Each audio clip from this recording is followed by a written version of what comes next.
Soyez les bienvenus sur la chaîne de Déborah Lève-toi, les Déborah qui se lèvent afin que les Jaël se manifestent. Que Dieu vous bénisse, merci d'être connectés.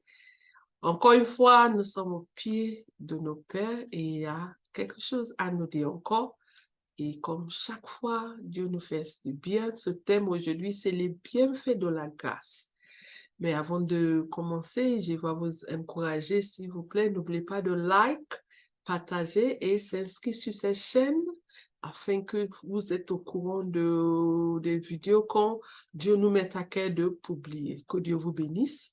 Et encore, on a une autre annonce, on a notre séminaire de femmes à Noël, on a ça une fois par an qui sera le 2 décembre 2023. Dans ce cas, le samedi 2 décembre, on aura notre séminaire de femmes de 9h30 GMT et qui fait 10h30 de Paris. Je vous invite et s'il vous plaît, invitez les autres. Ça sera par Zoom, Facebook Live et YouTube Live. Que Dieu vous bénisse. N'oubliez pas, notre séminaire de femmes, vous êtes tous invités à notre séminaire de femmes le 2 décembre 2023, 9h30 GMT, 10h30 heure de Paris. Le thème est jusqu'à ce que tu te lèves, tiré de Juge 5, verset 7. Que Dieu vous bénisse. Mais aujourd'hui, on va commencer par la prière.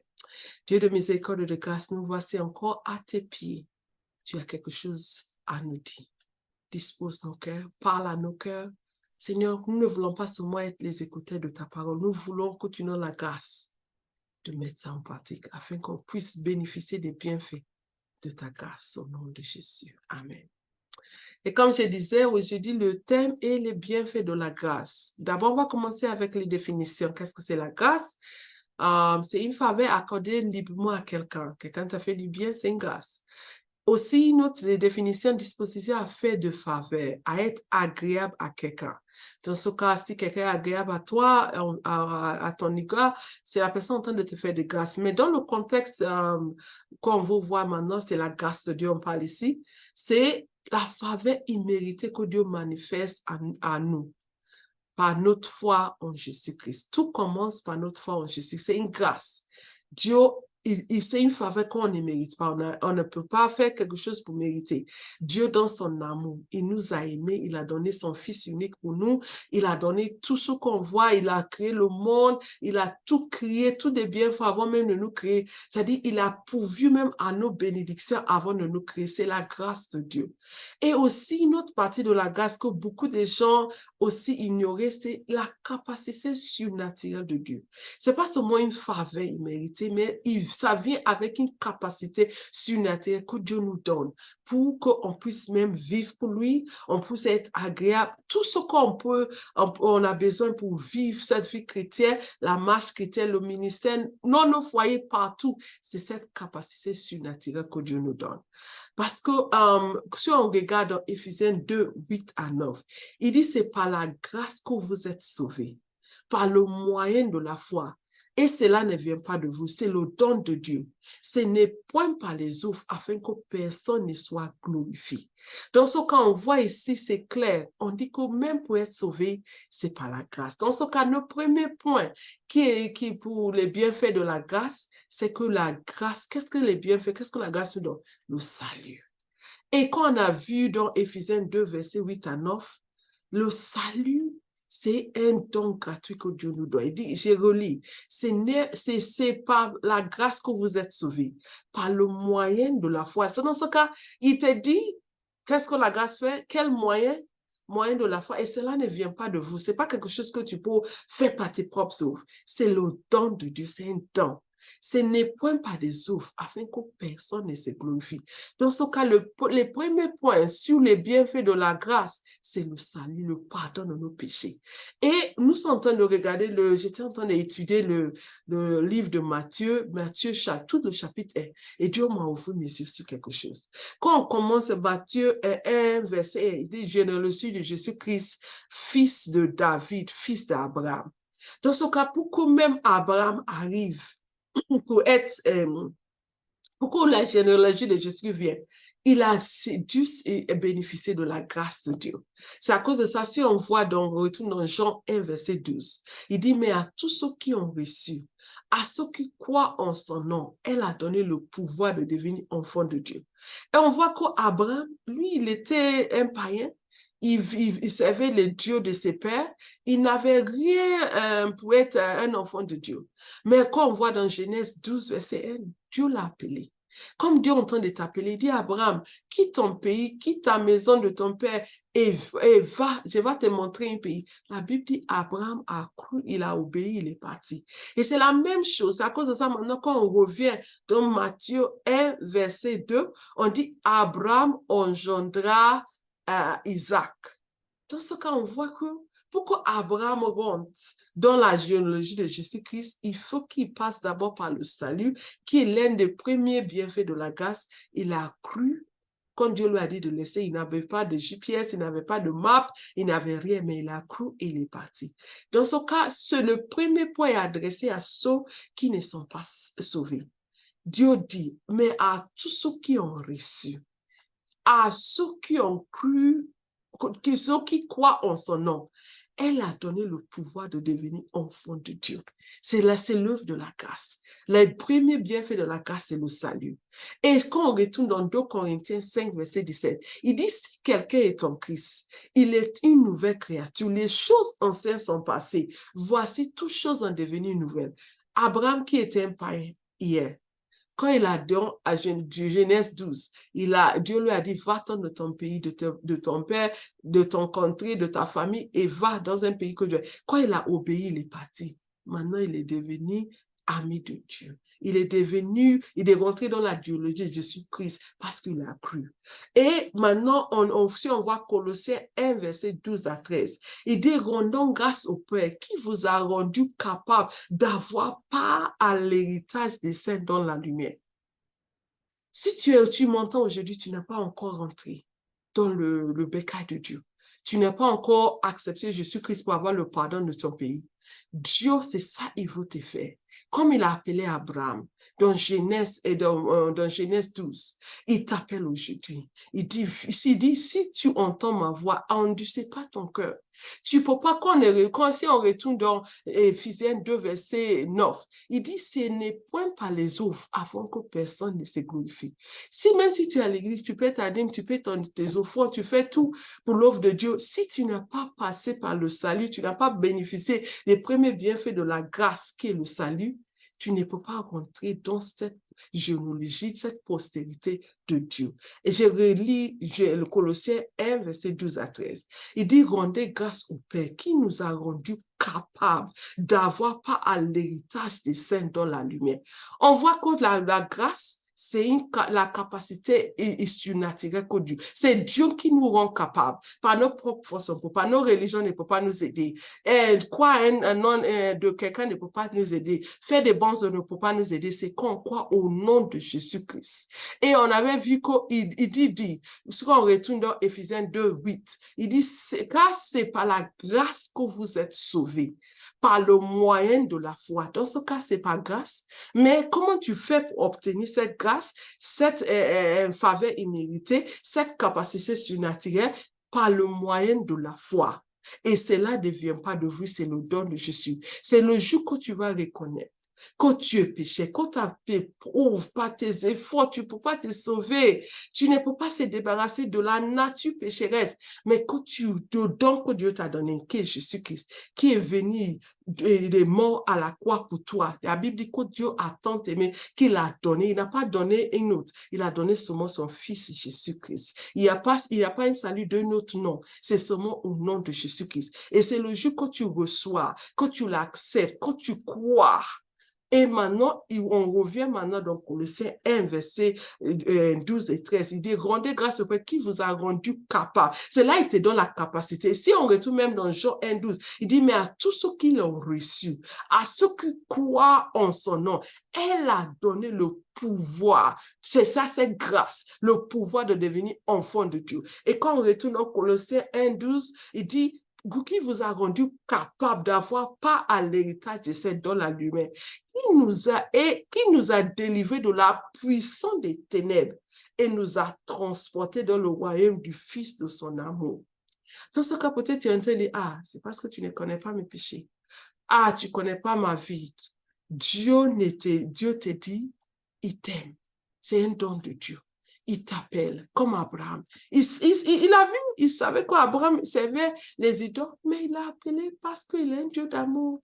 Et c'est comme ça, regardez toute ta vie, ton passé, ton présent, tout, lui, regarde ton futur, il dit, viens. Et comme Abraham, si seulement tu acceptes de quitter et d'accepter Jésus-Christ, maintenant le moyen de la foi, à croire en Jésus-Christ, et accepter Jésus-Christ comme ton sauveur, tu vas bénéficier des premiers bienfaits de la grâce, qui est le salut.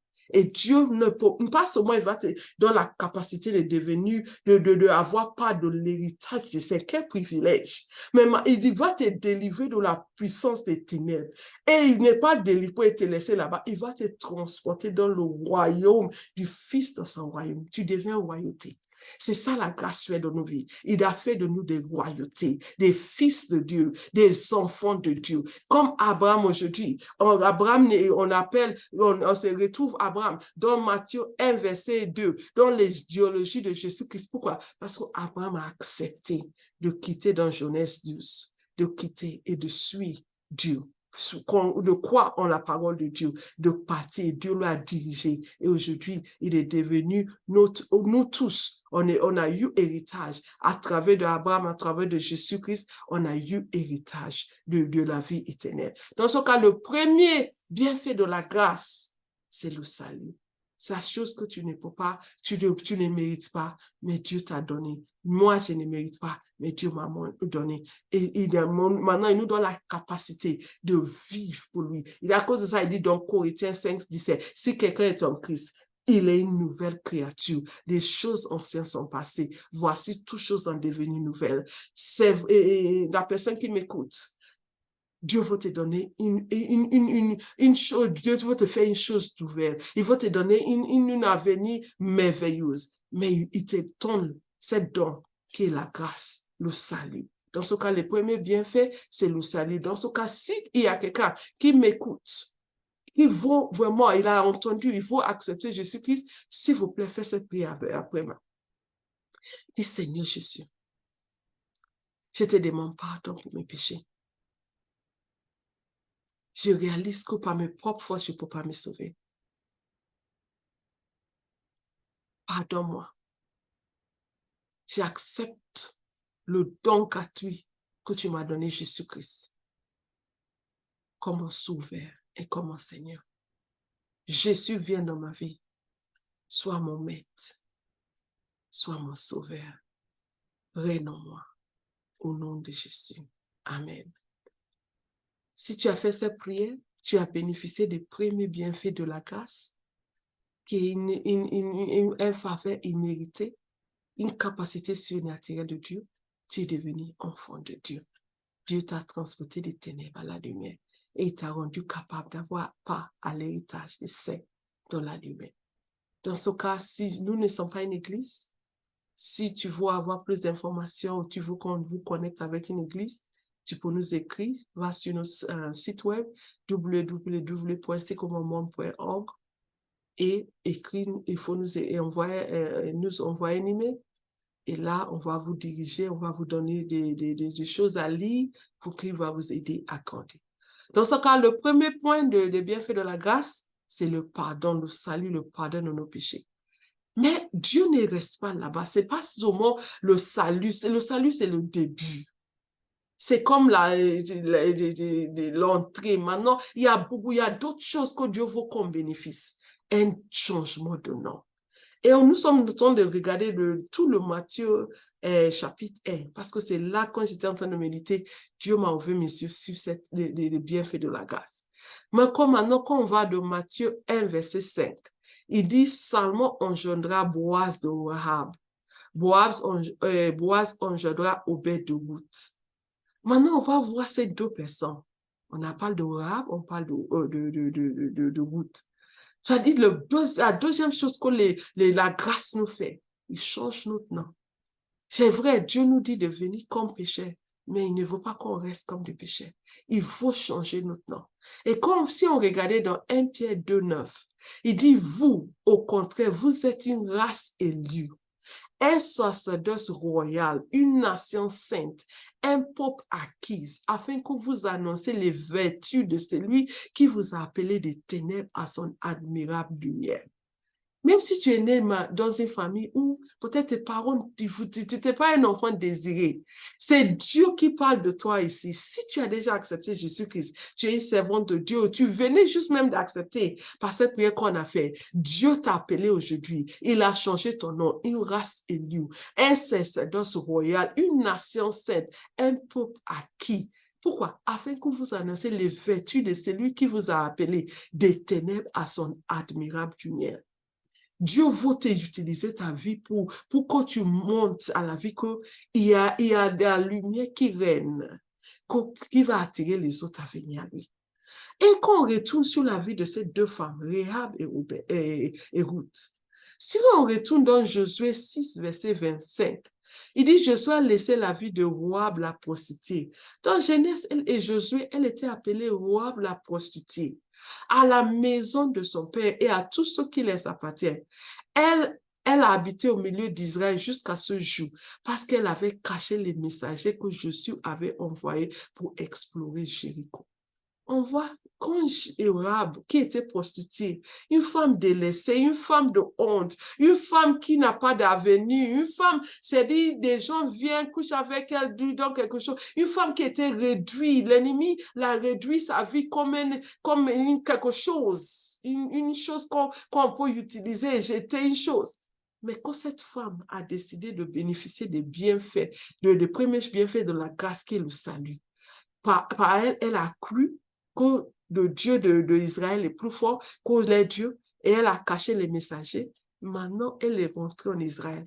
Mais quand on revient sur Matthieu maintenant, 1 verset 5, on n'a plus, son nom a changé. On dit Salmon engendra Boaz de Rahab.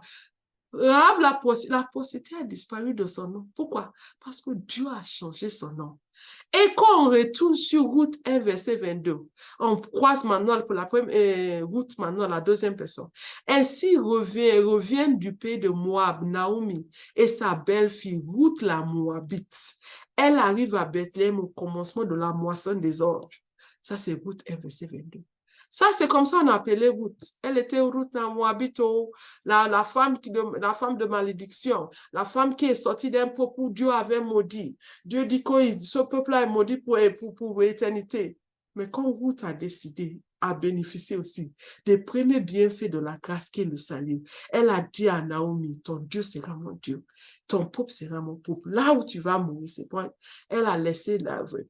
Maintenant, quand on se retrouve dans Matthieu 1, verset 5, on n'a plus dit Ruth la Moabite. Maintenant, on jada Obed de Ruth. Dans ce cas, le deuxième bienfait de la grâce, c'est le changement de nom. Quel nom qui est attaché à toi? Peut-être que tu es né dans une famille où tu n'étais pas un enfant désiré. Donc peut-être ta vie, tu as vécu une vie où vraiment ce qui n'était, quand toi-même tu as honte. Mais Dieu, on voit, te dit, parce que tu as bénéficié de la première bienfait de la grâce qui est le salut, tu as un changement de nom. Regardez ce que Dieu dit de toi. Quel nom maintenant Dieu t'appelle? Je relis 1 Pierre 2, verset 9. Vous êtes au contraire, vous êtes une race élue. Maman, tu es une race élue. Tu n'es plus une orpheline. Tu n'es plus une femme prostituée. Tu n'es plus une femme délaissée. Tu n'es plus une veuve. Tu n'es plus, quel que soit le nom que la société t'a donné, que ta famille t'a donné, ta culture t'a donné, les circonstances t'a donné, Dieu m'envoie pour te dire que c'est des bienfaits de la grâce. Parce que tu as fait alliance avec Jésus-Christ. Parce que tu as décidé de le suivre comme ton sauveur et Seigneur. Parce que tu as décidé de venir trouver de refuge sur lui, il t'a donné une nouvelle nom. Tu n'es plus comme Dieu a fait. De Josué 6, verset 25, on dit Rahab la prostituée. De Ruth 1, verset 22, on dit Ruth la Moabite. Mais quand on revient dans Matthieu, alléluia, Matthieu 1, verset 5, les noms maintenant, les noms qu'il a définis avant, ont quitté. Maintenant, elles sont devenues une race élue. Maintenant, on les trouve dans les généalogies de Jésus-Christ. Quel privilège. Dans ce cas, servant de Dieu, ne permets pas que l'ennemi vienne te tourmenter encore pour te dire que, regardez, c'est pas toi qui sortais avec les maris des autres. C'est pas toi. Si tu as déjà repenti de tes passés, tu as accepté la grâce. Le deuxième bienfait de la grâce, c'est le changement de ton nom. Et je relis 1 Pierre 2, verset 9. Tu regardais, marche avec la tête regardée vers le ciel, sachant que tu es royauté. Vous êtes une race élue, un sacerdoce royal, une nation sainte, un peuple acquise, afin que vous annonciez, tu as un travail à faire. Parce que si tu n'arrives pas à voir, bénéficier de le changement de nom, l'ennemi va te faire taire.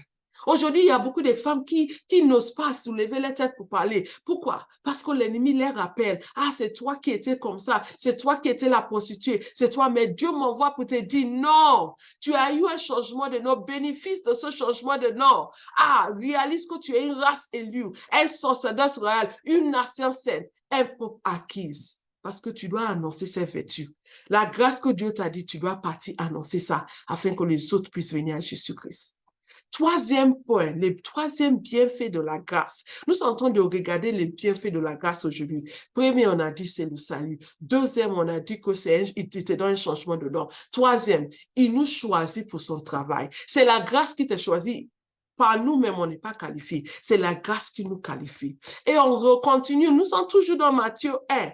Dans ce cas-ci, on saute, on va à verset 18. Voici de quelle manière arrive la naissance de Jésus-Christ. Marie, sa mère, ayant été fiancée à Joseph, s'est trouvée enceinte par le vertu du Saint-Esprit, afin qu'elles eussent habité ensemble. Joseph, son époux, qui était un homme de bien et qui ne voulait pas la diffamer, se proposa de rompre secrètement avec elle. Comme il y pensait, voici un ange du Seigneur lui apparut en songe et dit, Joseph, fils de David, ne crains pas de prendre avec toi Marie, ta femme, car l'enfant qui est conçu vient du Saint-Esprit.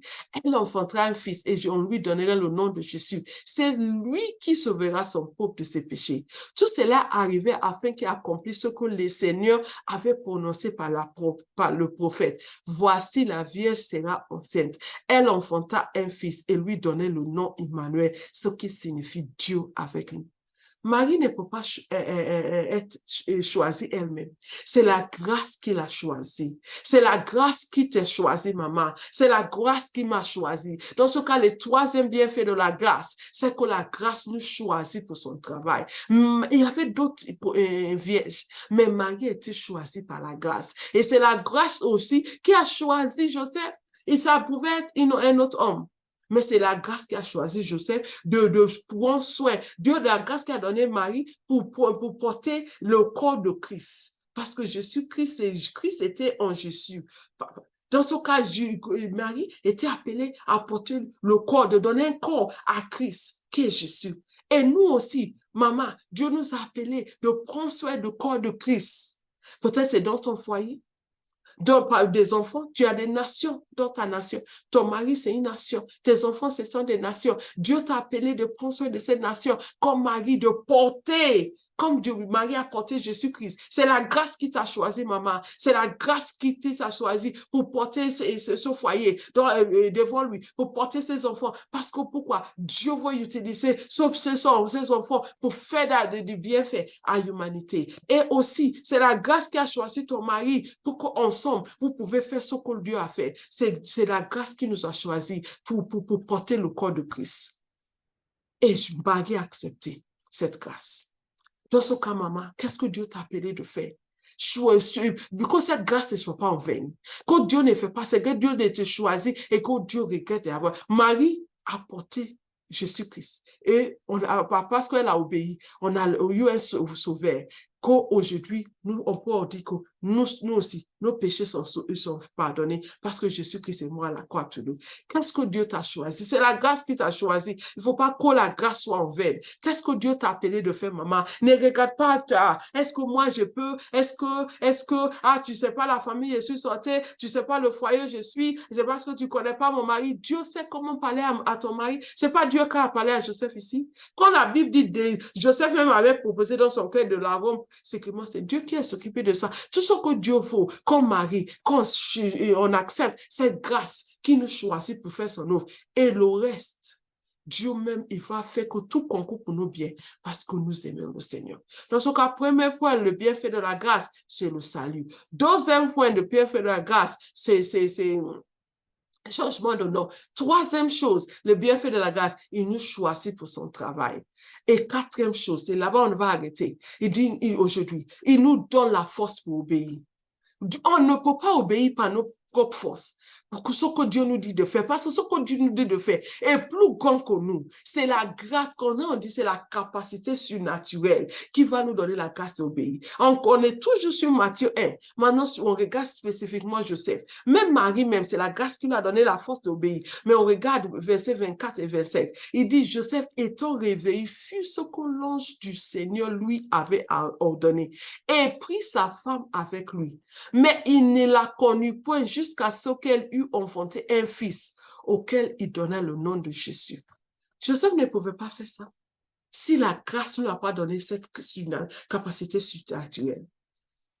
D'abord, il a accepté de la marier, malgré qu'il lui fait que l'enfant qu'il porte, c'est pas pour lui, parce que de Saint-Esprit lui a dit que l'enfant vient du Saint-Esprit. Mais quand il l'a connu, il n'a pas touché Marie jusqu'à ce que Marie a enfanté. C'est la grâce qui peut t'aider à faire cette chose qui est, on peut dire que c'est comme impossible. Un jaune qui va marier une autre jaune, ils sont dans la même maison. Et la Bible dit, il n'a pas connu. C'est la grâce. C'est à cause de ça, Dieu m'envoie pour te dire, servante de Dieu, femme de foyer. Dieu t'a donné, bénéficier de cette grâce. Les bienfaits de la grâce, c'est une de nous donne la force d'obéir. Par nos propres forces, on ne peut pas faire ce que Dieu nous demande de faire. Maman, qu'est-ce que Dieu t'a demandé de faire? Sachant que la grâce est déjà disponible. La grâce était déjà versée. Tout ce que tu dois partir, c'est comme si quelqu'un te donne un chèque. Tu dois partir à la banque pour cacher cette chèque. C'est la même chose. Tu dois bénéficier de cette grâce. Cette grâce a été donnée comme Joseph. Je relis Matthieu 1, verset 24 à 26. Joseph étant réveillé, fit ce que l'ange du Seigneur lui avait donné et prit sa femme avec lui. Mais il ne l'a connue point jusqu'à ce qu'elle eût enfanté un fils auquel il donna le nom de Jésus. C'est la grâce, la capacité surnaturelle qui a aidé Joseph à obéir. Et c'est cette même grâce qui est disposée pour nous. Quand on voit dans Éphésiens 2, verset 10, car nous sommes son ouvrage, ayant été créés en Jésus-Christ pour des bonnes œuvres que Dieu a préparées d'avance afin que nous les pratiquons. Maman, servante de Dieu, femme de foyer, jeune fille, il y a des choses, ouvrages que Dieu a préparés pour toi. Parce que tu as été créé maintenant en Jésus-Christ. Qu'on a dit, la première grâce, c'est le salut.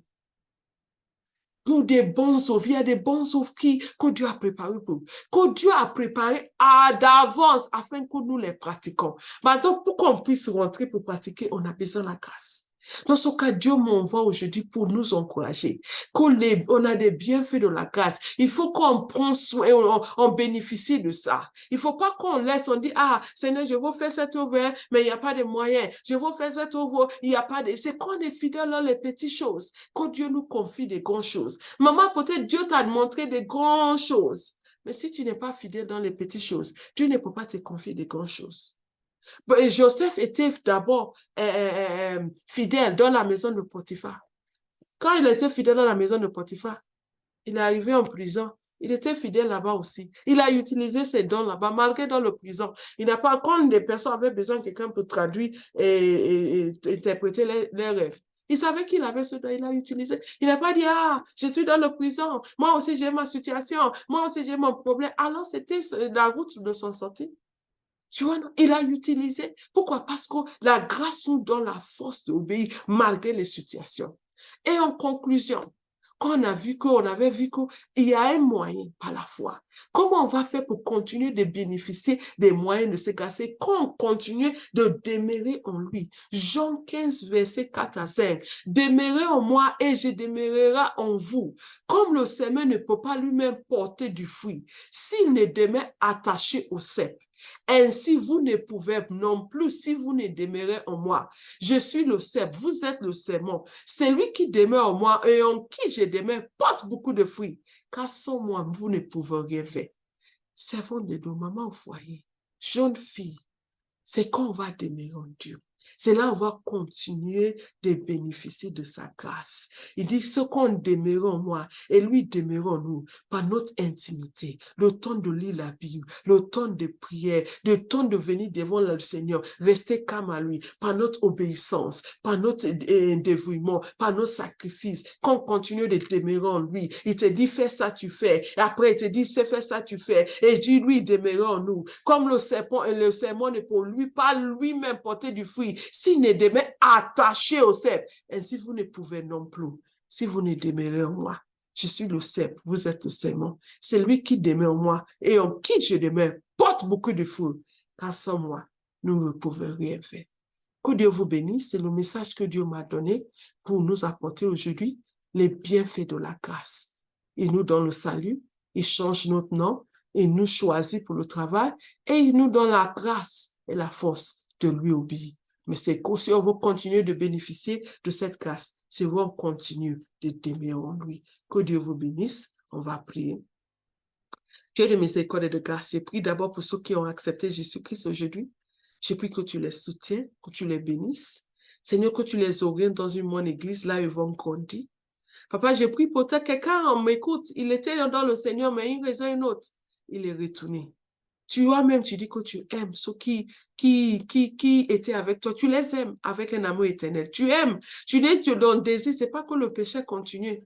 Seigneur, je prie pour cette personne, que tu les visites, que tu les attires à toi, qu'ils reviennent à toi et qu'ils continuent de bénéficier des bienfaits de la grâce.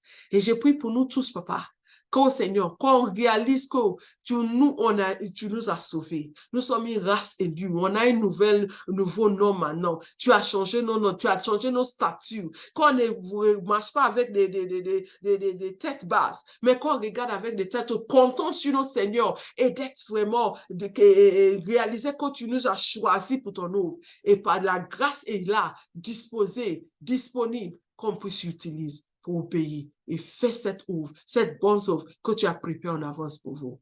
Nous voulons te dire merci, que Dieu vous bénisse. Amen.